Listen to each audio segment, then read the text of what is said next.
Lord. హల్లెలూయా, హల్లెలూయా. అందరు మీ ఖడ్గాలను తెచ్చుకున్నారా? ఒకసారి ఎత్తి చూపించి హల్లెలూయా చెప్తారా? Hallelujah. First of all, greetings to you all in the name of my lord and saviour Jesus Christ. ఏ యోగ్యత లేని నన్ను దేవుడు మరలా ఇక్కడ నిలబెట్టినందుకు దేవునికే సమస్త మహిమ ఘనత కలుగును గాక.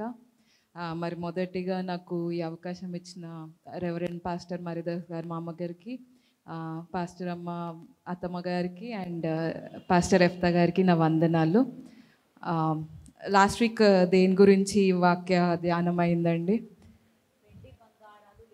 ఓకే. అంతకుముందు వీక్ ఒత్నియేలు. So continuing the series of judges. So I want to take it forward. ఇవాళ మళ్ళీ ఒక కొత్త ధ్యానాంశము, మళ్ళీ ఒక కొత్త జడ్జ్ గురించి చూద్దామండి. Let's turn our Bibles quickly to Judges chapter 2 verse 19. న్యాయాధిపతుల గ్రంథము 2వ అధ్యాయము 19వ వచనం. పాస్టర్ గారు చెప్తా వచ్చినారు కదా, న్యాయాధిపతుల గ్రంథం చాలా it's a dark age in the whole Bible history అని. మరలా పాపం చేస్తూ ఉన్నారు, మరలా దేవుడి తట్టు తిరిగి మళ్ళా క్షమించమని అడుగుతూ ఉన్నారు. So let's read the verse 19th from 2nd chapter.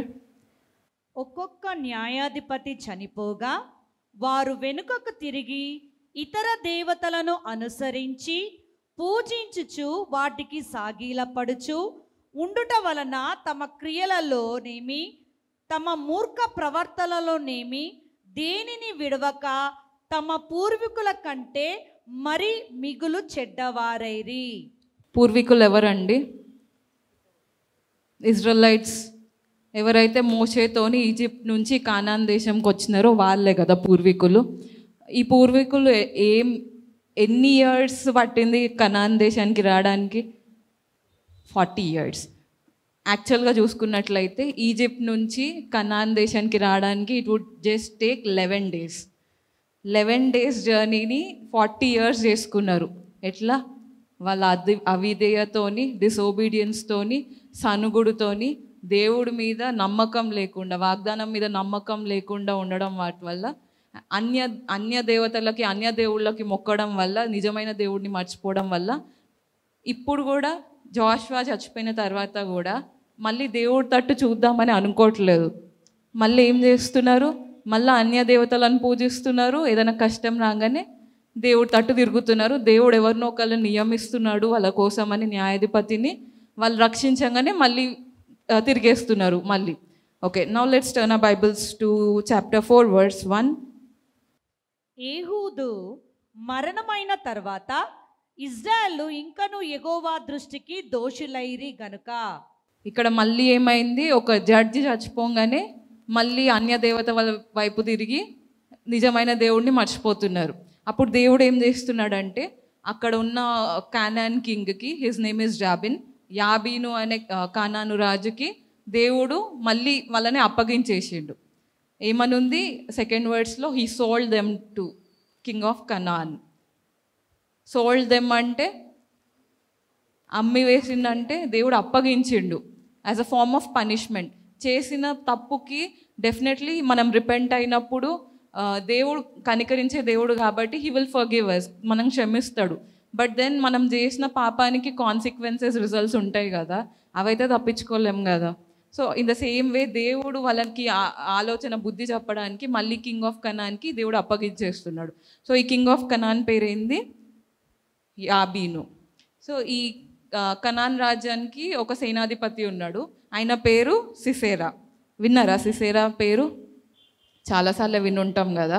So Sisera పేరు అంటే అర్థము కోపం గలవాడు, యుద్ధంకి రెడీ ఉన్నవాడు, యుద్ధం చేయడానికి సిద్ధంగా ఉన్నవాడు అని. One who's ready to war, one who is alert in war అని అర్థం. ఇక్కడ ఈయన సిసేరా ఏ దేశంలో ఉన్నాడంటే హరోషేత్ దేశంలో ఉన్నాడు. సో హరోషేత్ దేశం అనేది it's a country of Gentiles, అంటే అన్యుల దేశం. ఆ అన్యుల దేశంలో ఒక కోట లాగా ఉంటుంది. మనకు జనరల్గా if you see the ancient history, కోటలు ఉంటాయి so that enemies cannot invade easily. శత్రువుల నుంచి తప్పించుకోవడానికి పెద్ద పెద్ద కోటలు కడతారు, పెద్ద పెద్ద వాల్స్ కడతారు. జెరికో వాల్స్ గురించి ఐడియా ఉంది కదా. So it was a fortress. అట్లా పెద్ద పెద్ద వాల్స్తోని ఒక ఫోర్ట్రెస్ ఉన్న నగరం అది. అందులో ఈ సిసెరా ఉంటాడు. ఆ నగరంలో, ఆ ఫోర్ట్రెస్లో there a standing army. Standing army అంటే మీనింగ్ ఏంటంటే any time of the day, any time of the night ఎవరన్నా వచ్చి దాడి చేసినప్పుడు there is a standing army who will defend. వాళ్ళు ఎప్పుడు అలర్ట్ ఉంటారు, ఎప్పుడు ఆన్ హీల్స్ ఉంటారు. ఎవరైనా వచ్చి దాడి చేయంగానే they are very quick to invade them. So అట్లా ఒక స్టాండింగ్ ఆర్మీని పెట్టుకొని ఆ కోటలో ఉంటున్నాడు ఈ సిసెరా. తర్వాత వచనాల్లో చూసినట్లయితే 3rd verse చదవండి అక్క. అతనికి 900 ఇనుప రథములుండెను. అతడు 20 సంవత్సరములు ఇజ్రాయేళ్లను కఠినమైన బాధ పెట్టగా ఇజ్రాయేలు యెహోవాకు మొరపెట్టిరి. He had 900 chariots of iron. 900 ఇనుప రథములు ఉన్నాయి. Why it is specifically mentioned here. Chariots of ఐరన్తో ఏం డిఫరెన్స్ వస్తుంది అంటే, in those days the war was usually with the sword. కత్తి యుద్ధం అయ్యేది, లేకపోతే it was in person, man to man combat అయ్యేది. ఇక్కడ ఐరన్ చారియట్స్ అన్నప్పుడు it was a next form of technology which they used in the warfare. జనరల్గా మషీన్తోని ఎక్కువ పని అవుతుంది కదా మనుషులతో అంటే. సో అట్లా చూసుకున్నట్లయితే ఇజ్రాయలైట్స్ని ఈజీగా ఓడించేస్తారు. అండ్ 900 ఉండడం అంటే ఆ టైంలో ఎకనామిక్గా కూడా చాలా రిచ్ అని అనమాట.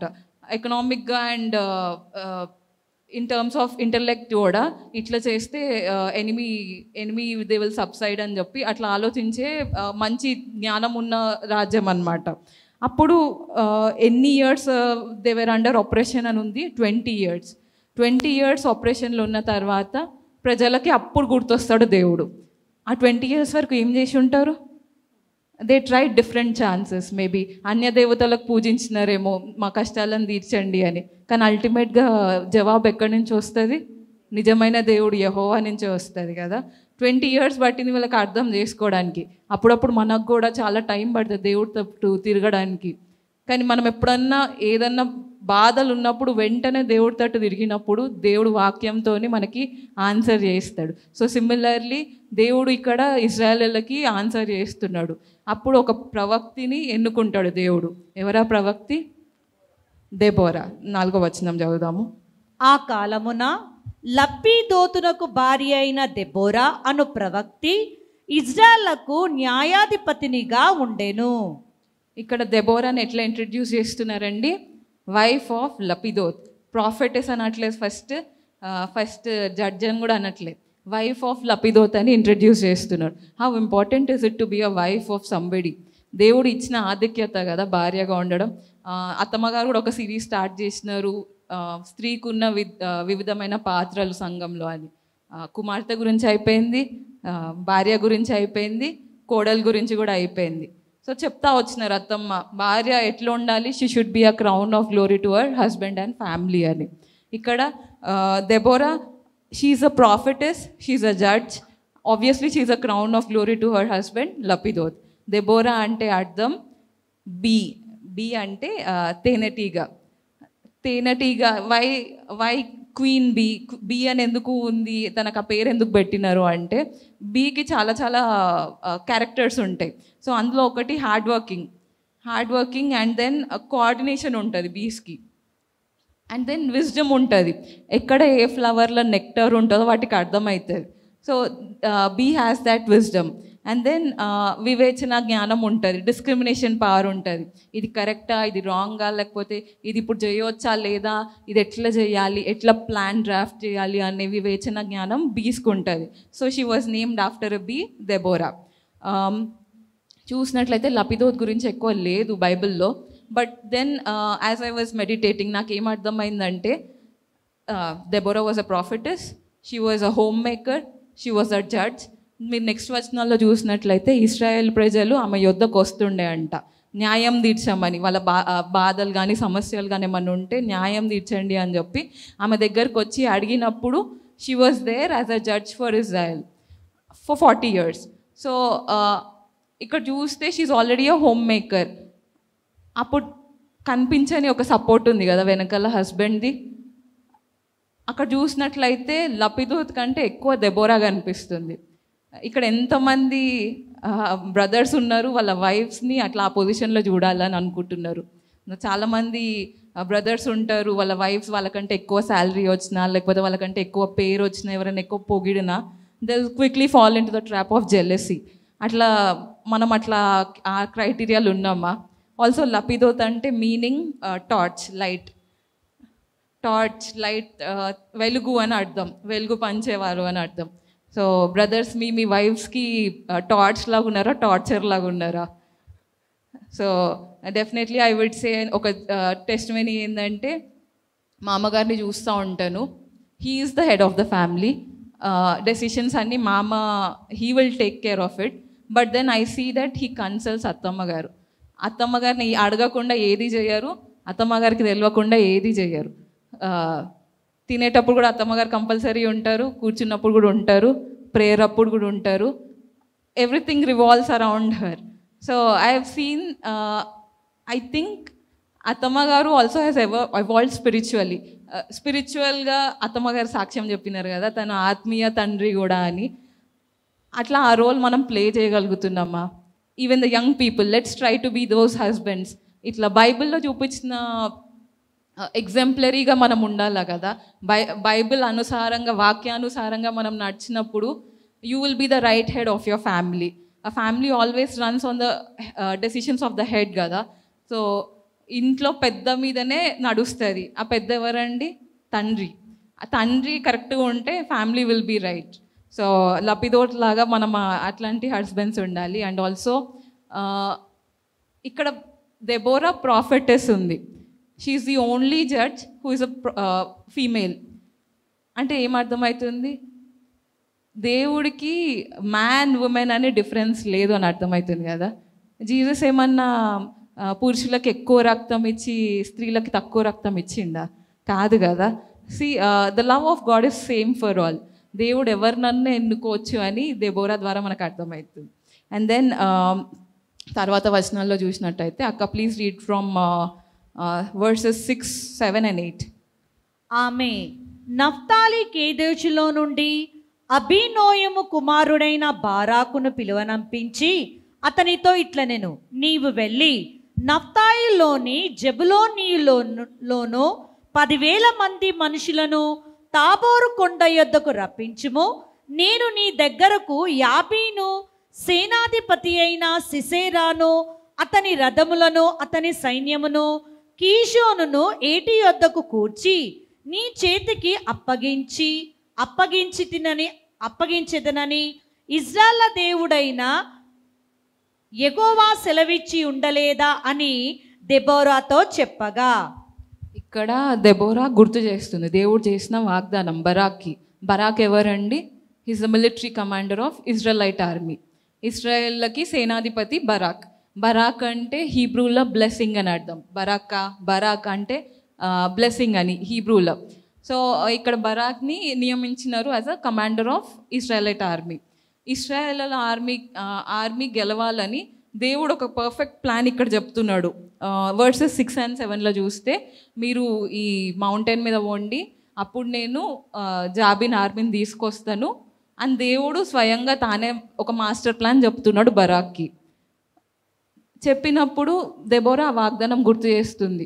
బరాక్ని నీ చేతికి దేవుడు అప్పగిస్తా అన్నాడు కదా, నువ్వు ఇంకా ఎందుకు ఆర్మీని తీసుకొని పోలేదు మౌంటైన్కి అని.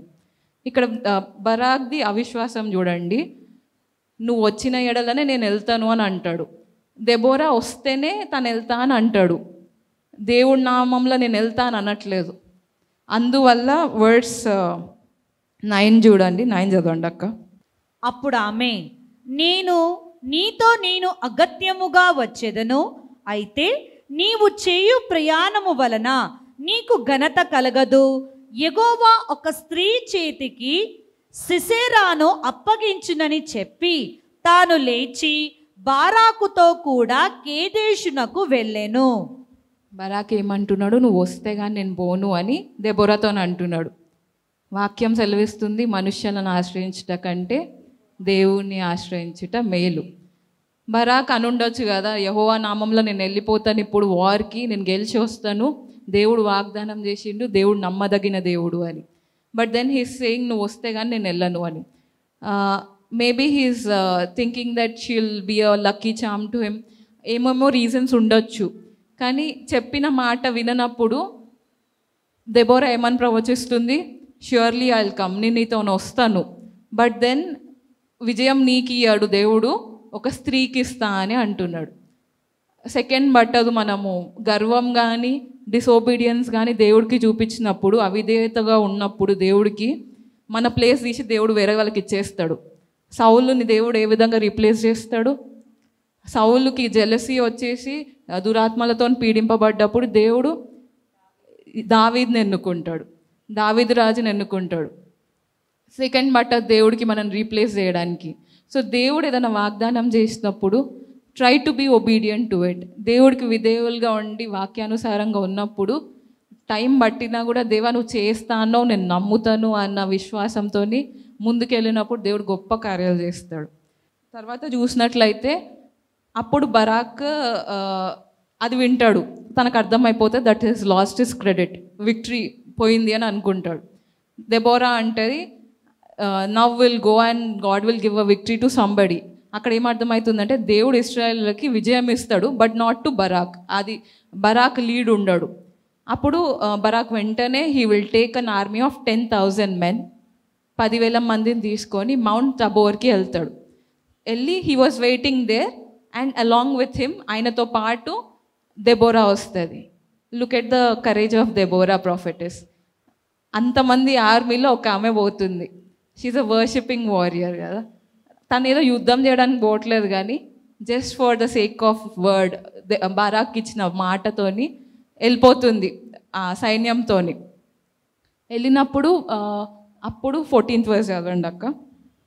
దెబోరా, లెమ్ము, యెహోవా సిసెరాను నీ చేతికి అప్పగించిన దినము ఇదే, యెహోవా నీకు ముందుగా బయలుదేరును కదా అని బారాకుతో చెప్పినప్పుడు బారాకు ఆ 10,000 మంది మనుషులను వెంట పెట్టుకొని తాబోరు కొండ మీద నుండి దిగివచ్చెను. తాబోరు కొండ మీద నుంచి దిగి వచ్చాను. ఇక్కడ మెయిన్ పాయింట్స్ ఏంది? దేవుడు సిసెరాను నీ చేతికి అప్పగిస్తున్నాడని, దిస్ ఈజ్ ద డే, ఇదే దినము అని దెబోరా మళ్ళీ ప్రవచిస్తుంది. అప్పుడు వెంటనే బరాక్ అప్పుడు విధేయుడయ్యి మొత్తం ఆర్మీని మళ్ళీ మౌంటైన్ నుంచి దింపేస్తాడు. And he will bring them to river Kishon. Kishon అనే నది దగ్గరికి మొత్తం ఆర్మీని తీసుకొస్తాడు. సో ఇది విన్న ఆర్మీ, ఇస్రాయల్ ఆర్మీ బయటికి వచ్చింది అని విన్న సిసెరా ఏం చేస్తాడంటే తన ఆర్మీని మొత్తం ఆర్మీని ఇన్ వర్స్ 13 చూసినప్పుడైతే all his chariots and all his men, మొత్తం బలం యూజ్ చేస్తున్నాడు against Israelites. But he did not know that God was behind them. దేవుడు వాళ్ళకు ఉన్నాడని తెలియక మొత్తం ఎంత బలం పాసిబుల్ అయితే, ఎంత శక్తి పాసిబుల్ అయితే అంత శక్తిని పట్టుకొని వస్తున్నాడు, సో దట్ ఇశ్రాయేలుని ఓడించాలని. పట్టుకొని వచ్చినప్పుడు వర్స్ 15లో చూసినట్టయితే, వర్స్ 15 చదవండి. బారాకు వారిని హతము చేయునట్లు యెహోవా సిసెరాను అతని రథములన్నిటినీ అతని సర్వసేనను కలవరపరచగా సిసెరా తన రథమును దిగి కాలినడకను పారిపోయెను. ఇక్కడ సిసెరా ఏం చేస్తున్నాడు? పారిపోయిండంట. సేనాధిపతి, అన్ని విజయాలు వచ్చిన సేనాధిపతి దేవుడు సెకండ్లో ఎట్లా చేసేసిండు? పారిపోయేలాగా చేసేసిండు. దేవుడు మన పక్షం నుంటే మనకు విరోధి ఎవరు? If God is for us who can be against us. ఇక్కడ దేవుడు ఎవరితో ఉన్నాడండి? ఇశ్రాయేల్తో ఉన్నాడు.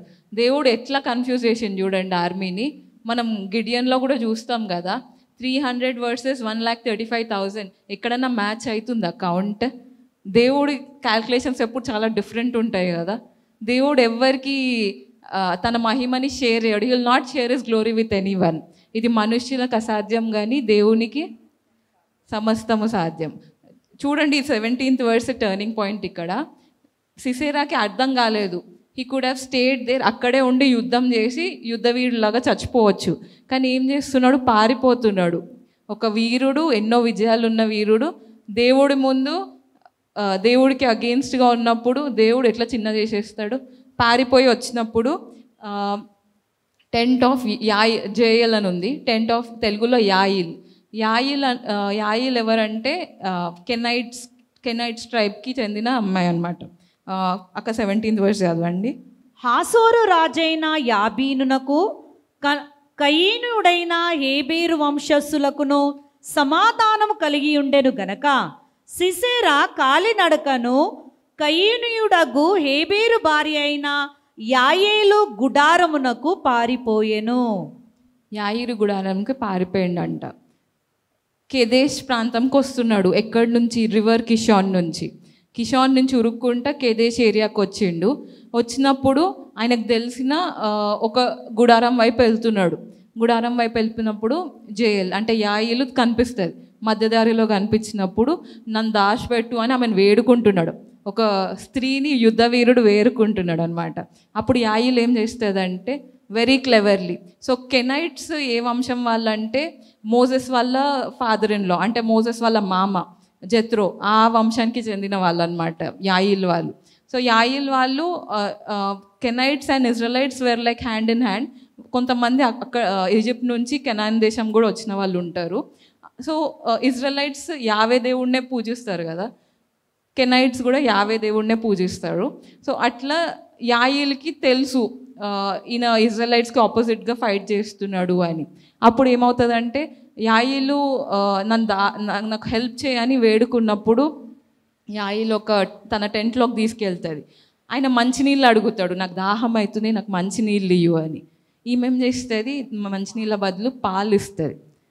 ఏమన్నా అర్థమవుతుందా? మంచినీళ్ళు అడిగితే పాలు ఎందుకు ఇస్తుంది? Now you'll understand later. So ఆయన అప్పుడు పడుకుంటాడు, పాలు తాగినాక పడుకుంటాడు. He will request her, tent దగ్గర నుంచో ఎవరన్నా వస్తే నన్ను కాపాడు, ఎవరు లేరు అని చెప్తారు.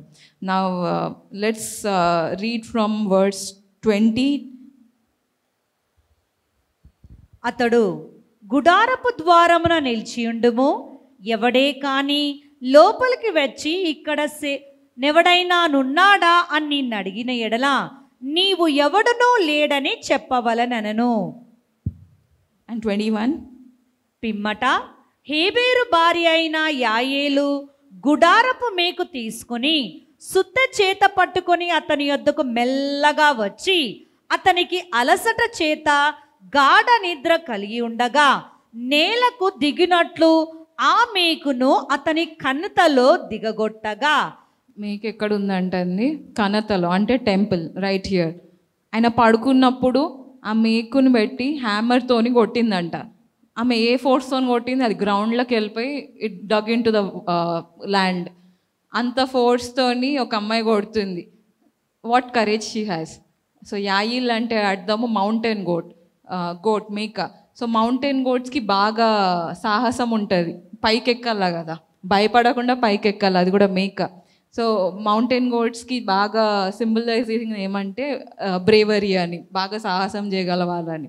సో ఇక్కడ యాయిల్ కూడా ఎంత సాహసం చేస్తుంది, యుద్ధ వీరుడిని క్లెవర్గా, కష్టం లేకుండా, బుద్ధిబలంతో, తెలివితోని ఇక్కడ చంపేస్తుంది. He is the main centre of the Kenanites army. Canaan దేశపు రాజ్యపు సేనాధిపతిని ఆమె సింపుల్గా క్లెవర్గా పడుకోబెట్టి చంపేస్తుంది కదా.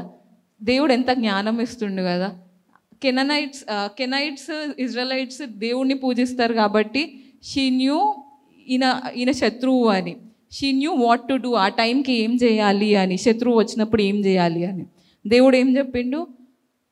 విజయాన్ని స్త్రీకి ఇస్తా అని చెప్పిండు. ఆ స్త్రీ ఎవరండి? యాయిలు. అండ్ దెన్ దెబోరా జీవితం చూస్తే it's a very exemplary kind of life we have. Nowadays there are many crimes, చాలా అట్రాసిటీస్ అవుతున్నాయి కదా ఉమెన్కి అగేన్స్ట్గా, చాలా వింటా ఉన్నాము. But then God says both are equal, men and women are equal before God అని చెప్తున్నాడు. And she was very clear. తనకు చాలా బాగా తెలుసు దేవుడి వాయిస్ ఎట్లుంటుంది అని. తను షీఈస్ అ మోటివేటర్. బరాక్కి గుర్తు చేస్తుంది, దేవుడు చేసిన వాగ్దానాలు గుర్తు చేస్తుంది, దేవుడు ఎట్లా నడవమంటే అట్లా నడుస్తుంది, దేవుడు ఏ ప్లాన్ చెప్తే ఆ ప్లాన్కి అకార్డింగ్ వెళ్తుంది, చాలా ఒబీడియంట్గా ఉంది దేవుడికి. And she has a proper wisdom. ఆ జ్ఞానంతో she's a judge for 40 years. తర్వాత వచనాల్లో చూస్తే 40 years వరకు షీ జడ్జ్డ్ ఇజ్రాయెల్, అండ్ ఎటువంటి వార్స్, ఎటువంటి యుద్ధాలు ఆ టైం పీరియడ్లో జరగలేదు. అండ్ బరాక్ని చూసినట్లయితే ఇనీషియల్గా డౌట్ పడ్డాడు, he was faithless.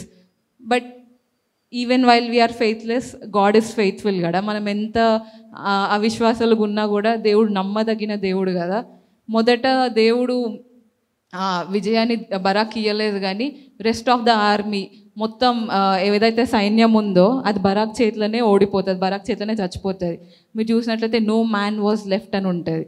So and యాయిల్ని చూసినప్పుడు ఇజ్రాయెల్లో లేదు, పక్క దేశము అయినా కూడా దేవుడికి అగెయిన్స్ట్గా ఎవరైతే ఉన్నారో దేవుడి ప్లాన్లో మెయిన్ రోల్ అయింది కదా. She was at the right place for the right reason. So ఆ టైంకి ఏం చేయాలి, ఆ టైంకి ప్రెజెన్స్ ఆఫ్ మైండ్ యూజ్ చేసి శత్రువుని చంపేసింది కదా. సో మనం కూడా దెబోరాలాగా ఉండాలి, మనం కూడా యాయిల్లాగా ఉండాలి, లపిదోత్ లాగా అటువంటి హస్బెండ్ లాగా ఉండాలి. కానీ బరాక్కి he got a special privilege. Hebrews 11:32లో చూస్తే కొంతమంది ఇంపార్టెంట్ క్యారెక్టర్స్ ప్లేసెస్లో బరాక్ అనే పేరు కూడా ఉంది. ఈజ్ నాట్ అ జడ్జ్, కానీ దేవుడు బరాక్ చేత ఇశ్రాయేలును విడిపించినాడు అని అక్కడ మెన్షన్ చేసింది బైబిల్లో. ఎందుకు అంటే విశ్వాసంతో లేట్ అయినా సరే, better late than never, late అయినా సరే ఇశ్రాయేలుని తీసుకెళ్ళి విజయం దేవుడు ఇస్తాడు అని నమ్మి కొట్లాడేసి వచ్చింది కదా. And next chapter 5th chapter 1st verse చూడండి. ఆ దినమున దెబోరాయు అబీనోయము కుమారుడైన బారాకును ఈ కీర్తన పాడిరి. ఇక్కడ ఏం చేస్తున్నారు? విక్టరీ తర్వాత దేవుణ్ణి స్తుతిస్తున్నారు. మనకి ఆ విక్టరీ వస్తే పార్టీయా, కానీ దేవుణ్ణి ఫస్ట్ ప్లేస్లో పెట్టినారు. బరాక్ ఇంకా దెబోరా కలిసి they are singing a song to God, దేవుడిని పూజిస్తున్నారు, they are singing a melody to God. దేవుడిని ఫస్ట్ ప్లేస్లో పెట్టి, రీజన్ ఎవరంటే మొత్తం విజయానికి మెయిన్ దేవుడు కదా. దేవుడిని మర్చిపోకుండా ఫస్ట్ దేవుడిని పూజిస్తున్నారు, దేవుడిని స్తుతిస్తున్నారు. మనకు కూడా ఏదన్నా దేవుడు ఎటువంటి ఆన్సర్, ఎటువంటి జవాబు ఇచ్చినా కూడా ఫస్ట్ ఆన్సర్ మీద, బ్లెస్సింగ్ మీద మన ఫోకస్ ఉండొద్దు. It should be on God completely. దేవుడు లేకంటే సెకండ్లో తీసేస్తాడు. వాగ్దానం చేసిన దేవుడు నమ్మదగిన దేవుడే, కానీ మనకు బ్లెస్సింగ్ ఇచ్చిన దేవుడు తీసేయగల దేవుడు కూడా కదా. సో ఫోకస్ ఎప్పుడు దేవుడి పైన పెట్టాలి. అండ్ దెబోరా ఇక్కడ చూస్తే యుద్ధం చేసినట్లు లేదు, కానీ ఆల్ అరౌండ్ వర్షిప్ చేస్తుంది అండ్ వీరులకి ధైర్యం ఇస్తుంది. దేవుడి వాక్యంని షీస్ ప్రొక్లైమింగ్, దేవుడు చేసిన వాగ్దానం దేవుడు తప్పకుండా చేస్తాడు అని చెప్తుంది. దేవుడు మనం Psalm 103 1st and 2nd verses తెలుసు కదా. నా ప్రాణమా యెహోవాని నా అంతరంగమున, చెప్పండి, నా ప్రాణమా యెహోవాని సన్నిధించుము, ఆయన చేసిన ఉపకారములలో దేనిని మరువకుము. అట్లా ఏదైనా మర్చిపోయి సాక్ష్యం చెప్పకుండా చాలాసార్లు కూర్చుంటాము. దేవుడు ఎంత మేలులు చేసినా కూడా ఏం లేదులే, నా కష్టంతో వచ్చింది, నా తెలివి బట్టి వచ్చింది అని చాలాసార్లు అనుకుంటాము. Is it that? ఏదైనా దేవుడి కృప, దేవుడి దయ లేకుండా ఎక్కడికి వెళ్ళలేము కదా మనము. ఇప్పుడు if we're taking breath, if you're sitting here, ఇక్కడ కూర్చున్నాము, క్షేమంగా కూర్చున్నాము, ఏమి కెటాస్ట్రఫీ లేదు. చూసినారు కదా వయనాడులో, వాళ్ళు ఊహించలేదు ల్యాండ్ స్లైడ్ అవుతుంది, వాళ్ళ మీద పడుతుంది అని. కానీ then it's all God's grace that we are in a safe zone. దేవుడు చేసిన ప్రతి మేలుని గుర్తు చేసుకోవాలి, దేవుడిని ప్రతిసారి స్తుతించాలి. Next verses chapter 5 5th verse చూడండి. 4th and 5th verses చదవండి అక్క. ఇజ్రాయేలు దేవుడైన యెహోవాను కీర్తించెదను. యెహోవా, నీవు షేయూరు నుండి బయలుదేరినప్పుడు, ఏదేమో పొలము నుండి బయలుదేరినప్పుడు భూమి వణికెను, ఆకాశము నీళ్లను కురిపించెను, మేఘములను వర్షించెను, యెహోవా సన్నిధిని కొండల్లో నుండి ప్రవాహములు వచ్చెను. ఇజ్రాయేలు దేవుడైన యెహోవా సన్నిధిని సినాయిలో నుండి ప్రవాహములు వచ్చెను. See the glory of God. దేవుడి మహిమ గురించి ఇక్కడ చెప్తున్నారు. ఎర్త్ వణుకుతుందంట, earth is trembling, mountains are melting. Mountains ఎంత పెద్దగా ఉంటాయి, మనకు కనిపిస్తాయి అసలు? We cannot even see the tip of a mountain. కానీ దేవుడు అంతకంటే గొప్ప దేవుడు అని చెప్తున్నారు కదా ఇక్కడ. మనకు కూడా ఎన్నెన్నో సమస్యలు ఉంటాయి, ఏమేమో బాధలు ఉంటాయి, ఏమో ఆలోచనలు ఉంటాయి. Let it be health or let it be a debt, అప్పు కావచ్చు, వ్యాధి కావచ్చు, ఏదన్నా కావచ్చు, ఇంట్లో సమస్య కావచ్చు, ఆఫీస్లో సమస్య కావచ్చు, ఏ సమస్య అయినా దేవుడి ముందు ఎంత అంట? చిన్న అంట. నమ్ముతున్నారా? దేవుడు అన్నిటికంటే గొప్ప దేవుడు, మై గాడ్ ఇస్ మైటీ అని. Is mightier than anything in our lives అని ఉంది కదా. మరి అంత గొప్ప దేవుడు ఉన్నప్పుడు మనం ఎందుకు చింతిస్తాము? దేవుడి ముందు ఎంత పెద్ద ప్రాబ్లం అయినా చిన్నదే కదా. అది దేవుడు తప్ప ఎవరైనా సాల్వ్ చేయగలుగుతారా? అసలు భూమి శూన్యంలో ఎట్లా నించుంది? ఎట్లా మ్యాగ్నెటిక్ ఫోర్స్ వర్క్ అవుతుంది? ఎట్లా గ్రావిటేషనల్ ఫోర్స్ వర్క్ అవుతుంది? గ్రావిటేషనల్ ఫోర్స్ ఎంత? సో 9.8 కదా. ఆ వాల్యూస్ డెసిమల్స్లో కూడా అటు ఇటు చేంజ్ అయితే ఏమవుతుంది?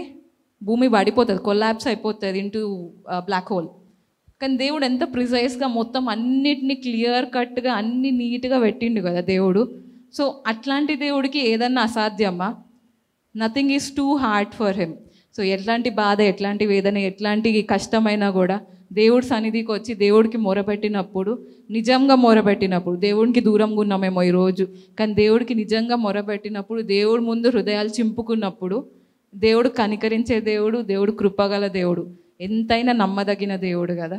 సో అట్లాంటి ఏం సిచ్యువేషన్స్ ఉన్నా never forget to come to church, never forget to come to God's presence. దేవుడి సన్నిధిలో రావడం మర్చిపోవద్దు. దేవుడి మీద అలుగుతూ ఉంటారు చాలామంది, నాకు అది చేయలేదు, ఇది చేయలేదు అని. కానీ దేవుడికి తెలుసు కదా ఎప్పుడు ఏది ఇవ్వాలి అని. దేవుడికి తెలుసు ఈ టైంలో నీకు ఇది ఇస్తే కష్టం అవుతుంది, నీకు కొంచెం తర్వాత ఇస్తే నీకు it will be a blessing అని. కానీ మనం దేవుడికే ప్లాన్స్ చెప్తూ ఉంటాము, దేవా నువ్వు ఇట్లా చేయి అని ప్రేయర్లోనే చెప్పేస్తాం. దేవా ఫస్ట్ ఇది చేసి, తర్వాత ఇది చేసి అని. Is that how God works? ఆయన ఆలోచనలు మన ఊహకు అందవు కదా. His thoughts are greater than heavens. మన గురించి ఆయన thoughts are more than sand grains అని ఉంటుంది. ఇసుక ధాన్యాల కంటే ఎక్కువ ఆలోచనలు మన గురించి దేవుడికి ఉంటుంది. ఈచ్ వన్ ఆఫ్ అస్, మన ప్రతి ఒక్కళ్ళ గురించి. అట్లాంటి దేవుడిని మనం అవిశ్వాసంతో we shouldn't defy his name కదా.